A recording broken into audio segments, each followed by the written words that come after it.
नमस्कार दोस्तों, तो आप सब कैसे हैं। आप सबका स्वागत करते हैं हम अपने YouTube चैनल वंदना काव्या में। तो आप सब कैसे हैं बताने के लिए हमेशा की तरह कमेंट बॉक्स में हरि विष्णु जरूर लिखिए।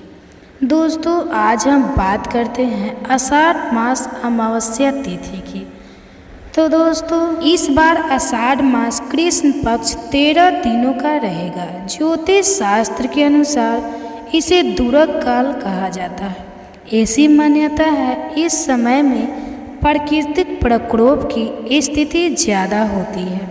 कई 100 सालों के बाद इस बार ऐसा संयोग देखने को मिलेगा। हिंदू पंचांग के अनुसार इस बार आषाढ़ कृष्ण पक्ष की शुरुआत 23 जून से हुई है, जो 5 जुलाई तक रहेगी। इसके बाद 6 जुलाई से आषाढ़ शुक्ल पक्ष की शुरुआत होगी, जो 21 जुलाई तक रहेगी। आमतौर पर कृष्ण और शुक्ल पक्ष 15-15 दिनों के होते हैं। कभी कभी तिथियों की हानि के कारण एक पक्ष 14 दिनों का भी हो जाता है। और जानकारी के अनुसार देवयोग से 13 दिनों का आषाढ़ कृष्ण पक्ष योग के बाद आता है। इसलिए किसी भी प्रकार के दुख या बाधाओं से बचने के लिए इन 13 दिनों में खास तौर पर जो विशेष तिथियां होती है उनमें सच्चे मन से पूजा पाठ या किसी भी मंत्र का जाप करना चाहिए।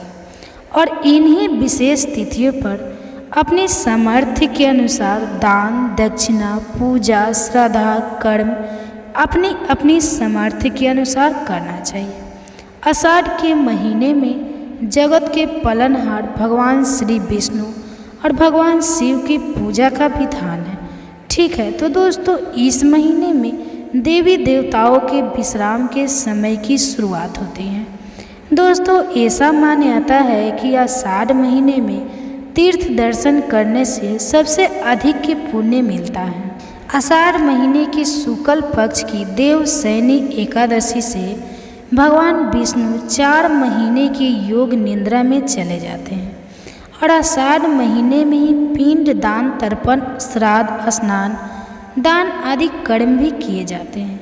पितरों के लिए पिंड दान श्राद्ध तर्पण आदि कार्य करने के लिए अमावस्या तिथि को सबसे शुभ तिथि माना गया है। ठीक है, तो दोस्तों इससे मनुष्य के पूर्वजों को मुक्ति मिलती है।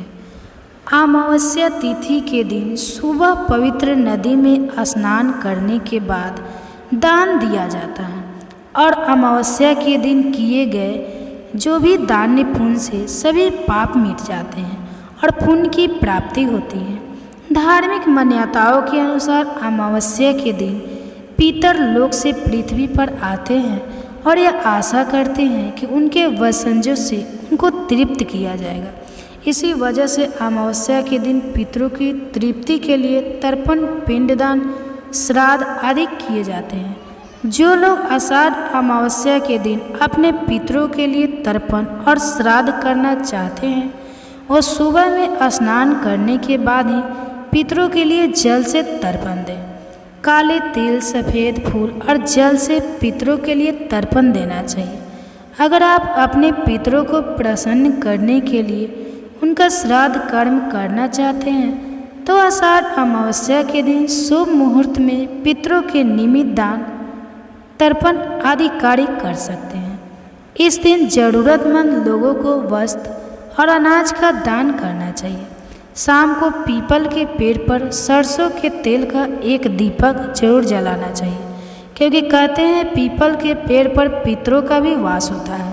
और शाम के समय अपने घर में दक्षिण दिशा में सरसों के तेल का एक दीपक भी अवश्य जलाना चाहिए।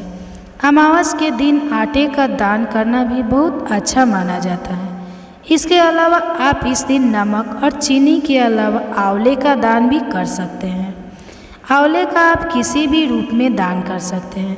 अमावस तिथि को शास्त्रों में बहुत ही नियम और संयम का पालन करने वाला दिन माना जाता है। इसलिए इस दिन भूलकर भी किसी बुजुर्ग का अपमान न करें, किसी के साथ वाद विवाद न करें। अमावस्या तिथि पर मांस मदिरा का सेवन तो भूल कर भी ना करें। और द्वार पर आए हुए किसी भी भिक्षुक को खाली हाथ ना जाने दें। आषाढ़ अमावस्या इसलिए भी बहुत खास होती है क्योंकि इसे किसानों के लिए बहुत ही शुभ माना जाता है और इसे हलहाली अमावस्या के रूप में भी जाना जाता है। इस दिन खेती के काम में आने वाले औजारों की पूजा की जाती है, पेड़ पौधे लगाए जाते हैं और इस दिन हल और बैल से काम नहीं लिया जाता बल्कि बैलों को खेत में चरने के लिए छोड़ दिया जाता है।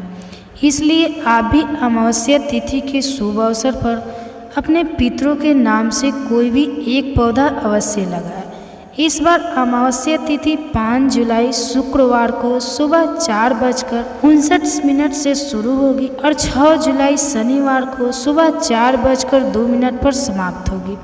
इसलिए उदय तिथि के अनुसार 5 जुलाई शुक्रवार को ही अमावस्या का स्नान, दान और व्रत रखा जाएगा। 5 जुलाई शुक्रवार को सूर्योदय सुबह 5:50 पर होगा और सूर्यास्त शाम 7:12 पर होगा। ब्रह्मा मुहूर्त सुबह 4:14 से 5:02 तक रहेगा। पितरों के निर्मित श्राद्ध तर्पण आप कर सकते हैं। सुबह 11 बजे से लेकर 2:30 बजे के बीच में राहु काल सुबह 10:30 से दोपहर 12 बजे तक रहेगा। राहु काल के समय में आप राहु और केतु ग्रह से मुक्ति पाने के लिए राहु केतु ग्रह के दोष को शांत करने के लिए दान दे सकते हैं। लोहे का, काले कपड़ों का, काली चीज़ों का दान आप कर सकते हैं क्योंकि ब्रह्मा मुहूर्त के समय सभी पवित्र नदियों के जल में देवी देवताओं का वास होता है। इसलिए ब्रह्मा मुहूर्त में किसी भी पवित्र नदी में या पवित्र नदी के जल से आप स्नान कर सकते हैं और स्नान करने के बाद ही आपको दान देना चाहिए। दान आप बेफुजूल मुहूर्त में कर सकते हैं। अभिजीत मुहूर्त इस दिन दोपहर 12:04 से 12:58 तक रहेगा और शाम की पूजा आप शाम 6:01 से 7:38 के बीच में कर सकते हैं, जो कि अमृत काल का समय रहेगा। इसी समय में आप शाम को पीपल के पेड़ की पूजा कर सकते हैं या अपने घर के मुख्य द्वार पर या दक्षिण दिशा की तरफ एक दीपक भी जला सकते हैं। आषाढ़ अमावस्या की पूजा बिना कथा के अधूरी रहती है, तो आषाढ़ अमावस्या की कथा भी हमारे चैनल पर सुनाई जाएगी। इस दिन आप कथा भी जरूर सुनिएगा। जानकारी अच्छी लगी हो तो वीडियो को लाइक और चैनल को सब्सक्राइब कीजिएगा। वीडियो को अंत तक बने रहने के लिए धन्यवाद।